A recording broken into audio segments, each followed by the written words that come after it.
NSS Nation. Lon Hanel here, and this is the Insights Podcast, where you'll learn about subscription marketing tips and tricks, meet industry insiders, and find a whole network of marketing professionals dedicated to growing their subscription business. I hope you're having a blessed day as you are diligently growing audience and creating sustainable subscription revenue. If you're looking for new ideas, improvements to old ones, or just to learn from other subscription marketing professionals, you are absolutely in the right place. We are so humbled today to have Richard Brown as our guest today. Welcome, Richard. It is great to have you on the podcast. Hey, Lon, how's it going, man? Thank you so much. I'm really, really happy to be talking to you today and just hanging out with you for a little bit, man. What's new? Oh man, we love the direction the industry is going. There's so much fresh innovation out there, and so glad you could pop over onto the podcast. And we just kind of wanted to chat with you, see what you're up to, and share your infinite wisdom with our audience. How does I that don't know, sound? I don't know about all that, but yeah. I mean, if I can help in any way, man, that's my philosophy, dude. Just giving to the universe. The universe gives to those who gives to the universe. So I just try and help and just provide that insight, of my little bubble and world over here. So nothing too I crazy. love it. I love it. All right. All right. Well, we're gonna try to get into some of that wisdom. So first, Richard, if you could just give our listeners a quick 90-second recap or so of your career and background. I know you've done a lot, but just kind of give us a high level of where you've been and what you're doing right now. Yeah. I've been kind of coined as a bit of a purple squirrel, and that I kind of I've done a lot of facets as it kind of like or focuses on as it relates to, just news media industry. I kind of came up and was raised under the news media industry.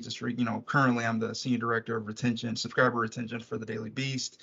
Before this, I was with Gannett as head of digital subscriber churn. I've been on the advertising side of retention.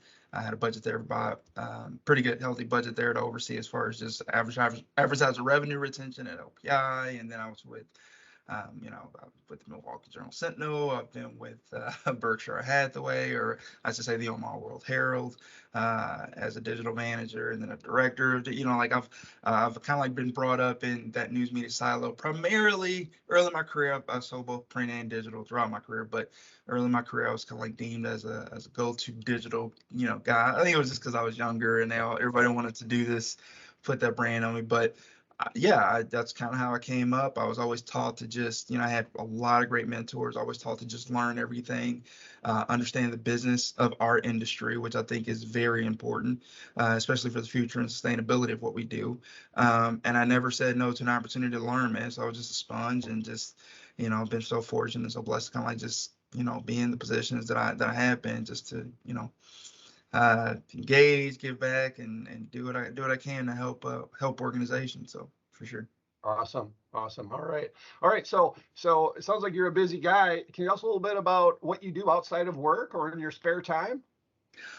I'm a dad, so I love spending time with my boys. And also too, just I'm always usually kind of like just helping out with like little organizations, small causes, things like that. That just kind of I'm more or less prolific to the ideologies of just like development of people and others and communities and stuff like that. So I found out just early in my life, man, that I loved helping people, and it wasn't necessarily it wasn't for vanity. It wasn't for I was always want to be like, look, man, I never need my name on a bridge. I just want to build a bridge to help people get across rivers and turbulent terrain. So that's what I like to do. And I'm also always doing house projects and all that stuff, and all that fun, Well, awesome. do list. Well, thanks. Yeah, thanks for sharing that.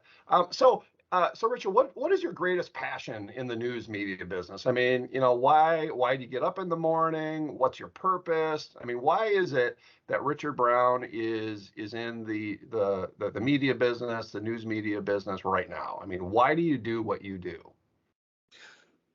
Honestly, I do.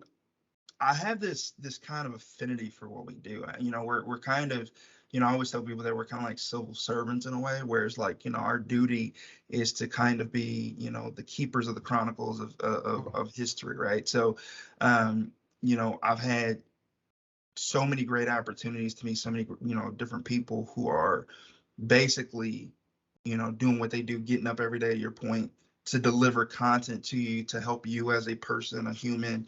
I don't say consumer, sometimes I say human, just consume and digest and kind of process what's going on in our world, let alone our communities, but also too just our world. And I think that, it's got like a factor of regalness. I get it as far as legacy, but I'm passionate about, you know, that idea, because I mean it's not only for the sacred health mental health of just people, but also too you're just a community steward, so you always want to just make sure that you're doing your best, so it just fits and aligns with my overall personal objective and outlook. And I just happen to be one that's I use my skills, for this, and I try and be analytical, even though I miss stuff sometimes. I try and be strategic and process things and be somewhat pragmatic about how I approach things. But you also want to implement to do better for the greater good of whatever the case might be. I don't care if it's one person or if it's a million people, man.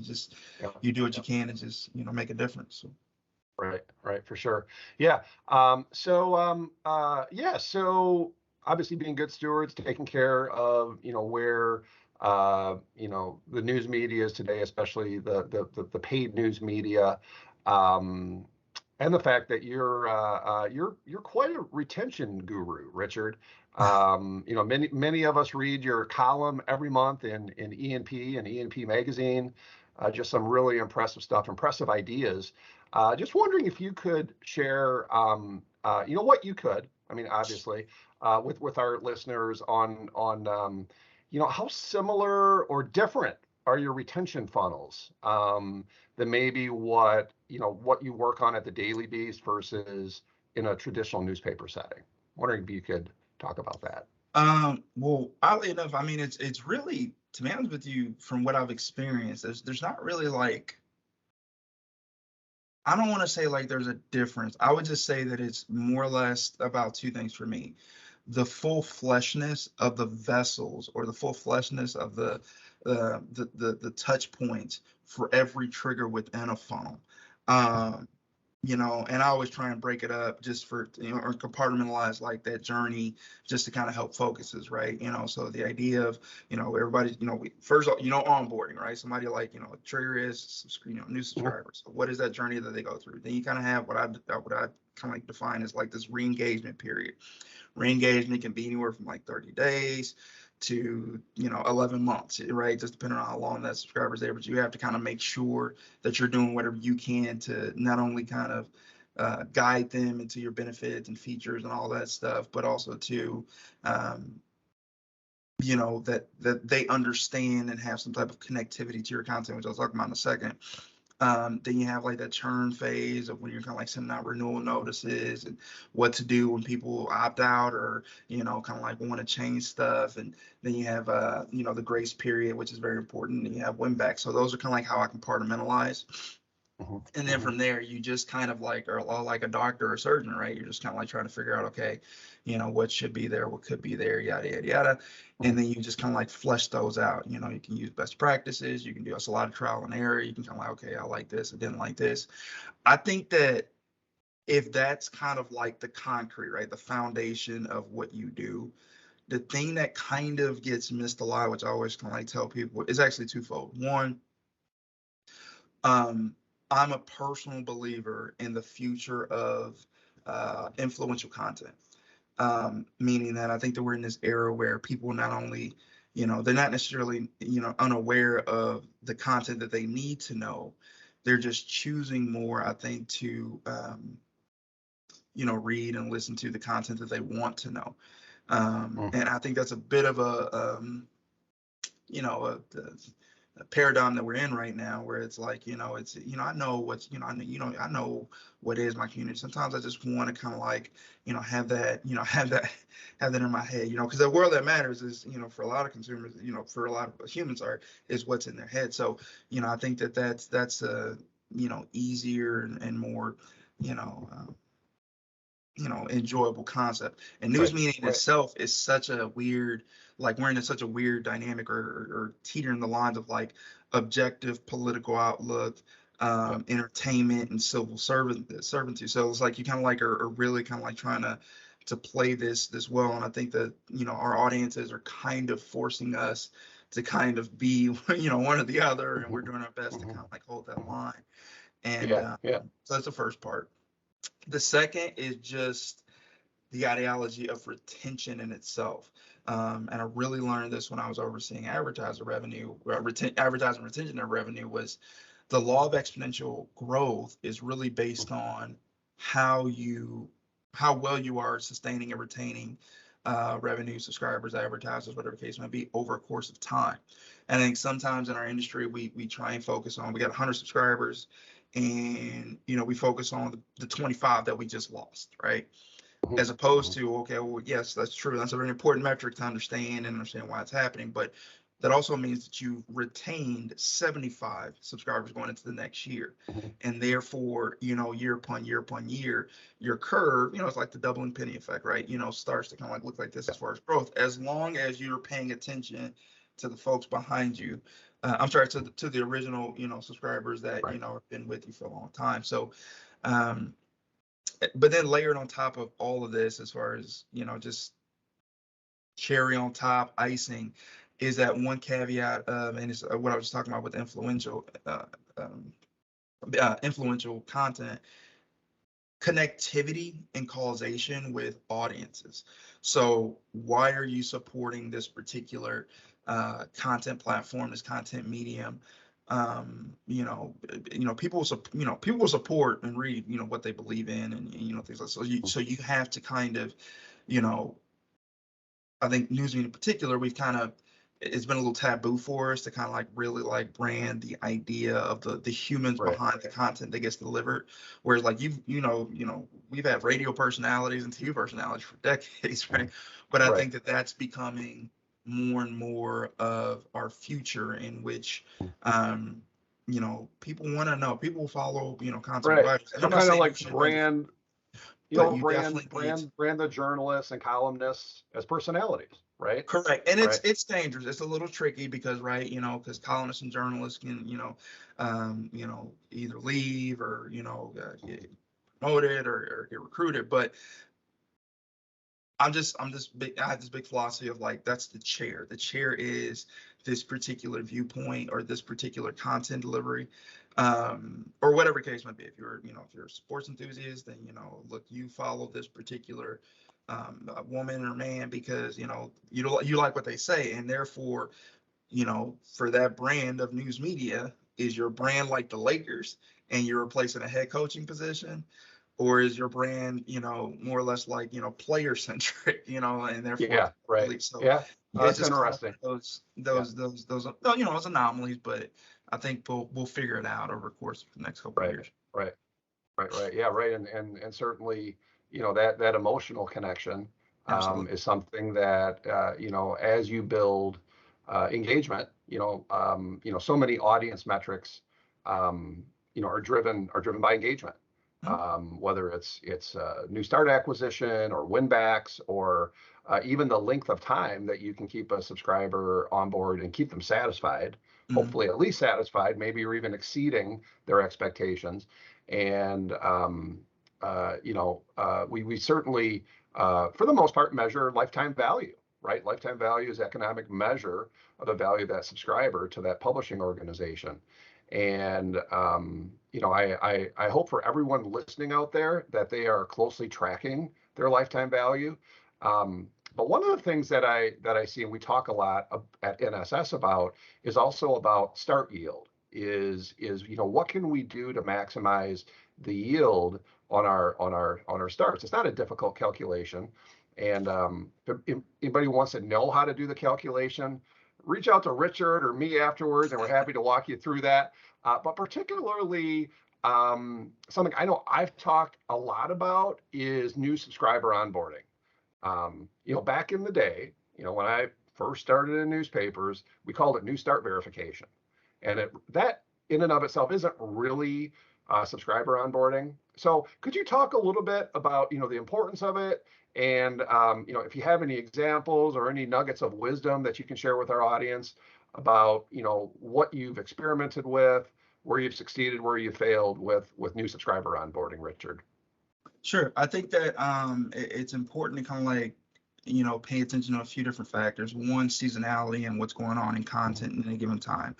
Um, Obviously, that has a tendency to either inflate or deflate your overall, like, onboarding volume anyway.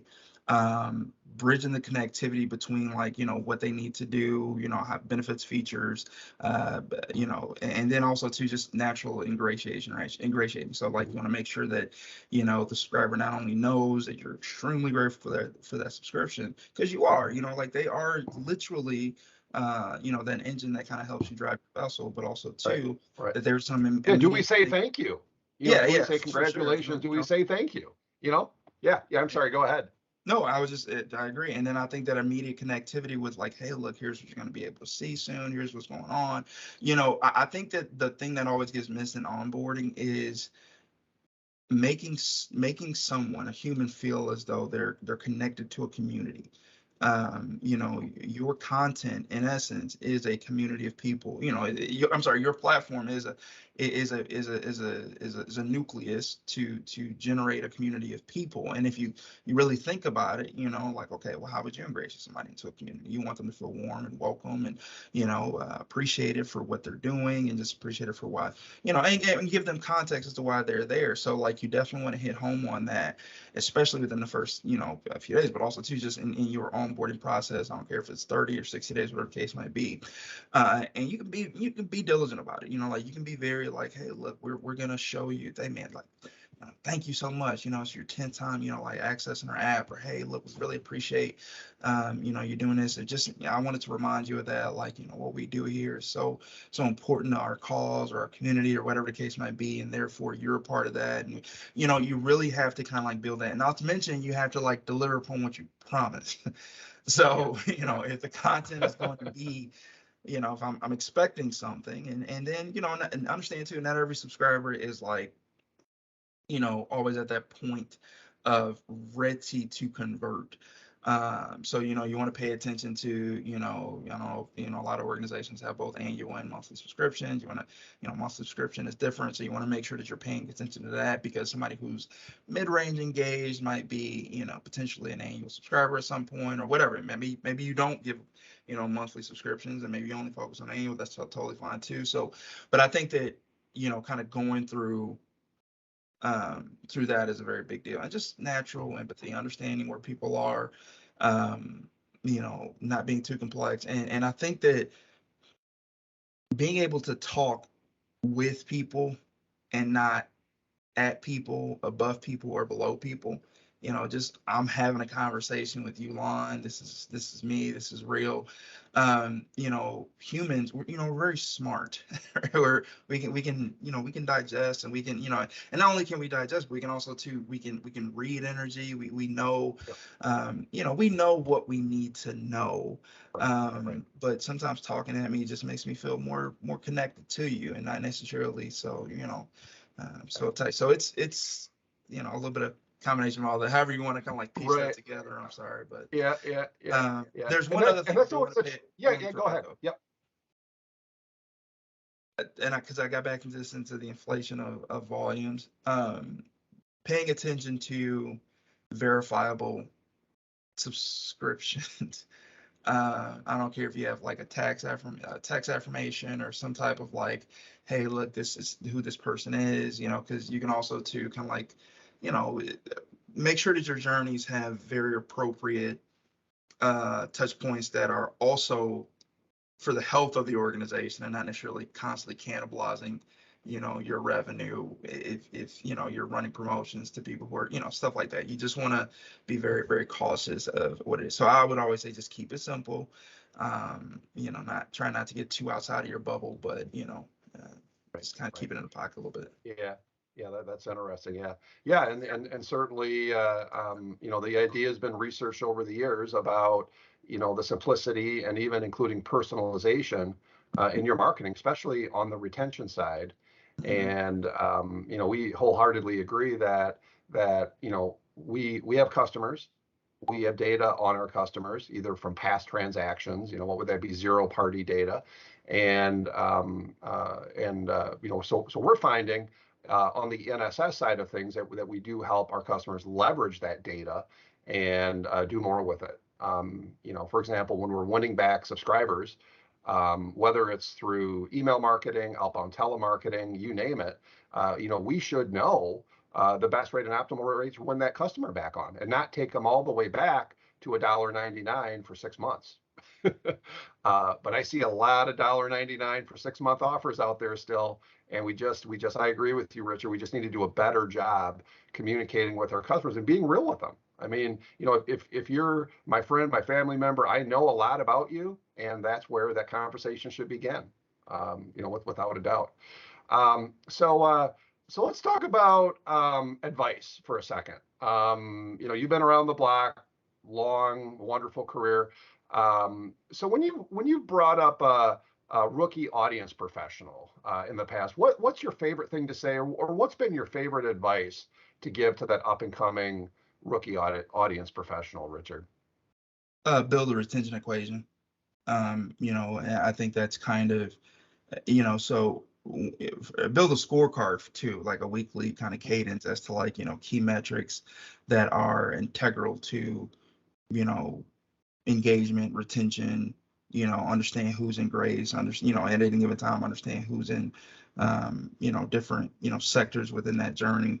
Understand, who's, anything from, credit card failure to, you have to kind of know key metrics that either could be detrimental in the immediacy of churn overall, or be detrimental long term when it comes to just, losing subscribers. And I think that being able to kind of keep your pulse on all of these important, kind of like a body, you have to kind of know everything. And if you don't pay attention to one part of a body or an affected area or something like that, it could spread. Yeah. So, you definitely want to kind of, I think I did an article, I called it, take care of your elephant, right? If your elephant, elephants can't eat if they don't have a trunk. So if you're not paying attention to the entire thing, the trunk of an elephant is very important. So if you're not paying attention to both the entire thing and also to those niche focuses and initiatives, you'll starve your elephant, so to speak. So, but I think that the retention equation of knowing, okay, here's how many people I've renewed over a course of time. Here's how many people are still active over a course of time. Here's who have I renewed versus, acquisition, new acquisition over a course of time. Here's how I renewed over that. Really what you're trying to say is that, are you at a pace where your renewal is kind of, because, you're always going to have up and downs as far as high moments in acquisition. You want to have a measurement as to how you're performing short and long term against that new acquisition number for retention. Because if you're only looking at it a year, a year at a time or something like that, you're not paying attention to the people. If you're in year 3, make sure you pay attention to your people in year 1 too. So that's kind of that law. That's great advice. That's great advice. We get a lot of requests, as you might imagine. Sometimes folks frantic saying, "Oh my gosh, Lon, I need more starts. How can you help me? We've got to crank up the start pressure." And then sometimes I just turn around and say, "Well, is it more starts you need, or do you really need fewer stops? Do you need more engagement? Do you need to hang on to those folks, like you said, that you started in year 1 and year 2, if you're already out on year 3?" So I think that's great advice to have a system or a matrix by which you can judge the health of your patient or your elephant, as you put it. And because little things, little problems, a head cold, right, a scratch can turn into an infection, right? And we don't want to let our publishing patient develop an infection, because that's where the nasty stuff really sets in. So now, how about you? What's the best advice you ever received in your professional career? Lon, I have received so much feedback and insight over my I think it's going to sound a little weird. It's going to sound a little, 2 things. One, don't build things just for this quarter, build them for generations, right? If you're going to make something, be somewhat solitude in your focus, make sure that it's something that's sustainable through a course of time, and that inevitably other people can take, adapt, build from, and grow from too. Just like, just like anything, you want to build something that's strong and that lasts, and that, is collaborative amongst different, departments or entities within your organization, that people are like, yeah, this is good, and even if we took it in the future, the premise of this is good.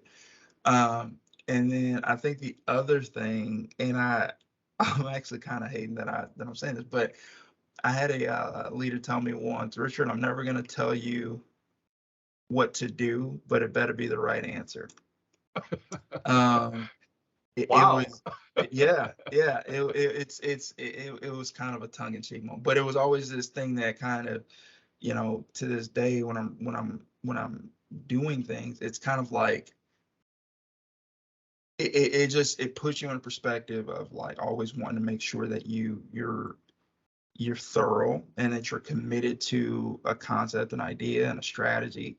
It's okay to acknowledge that you don't always know everything. It's okay to sometimes go off a gut hunch, but you need to validate a lot of things with data and research and stuff like that. So, we live in a weird time. Well, it's not weird. It's a good time, I think, a healthy time where, experimenting with concepts and processes and strategies is good, and is open and is welcome. So,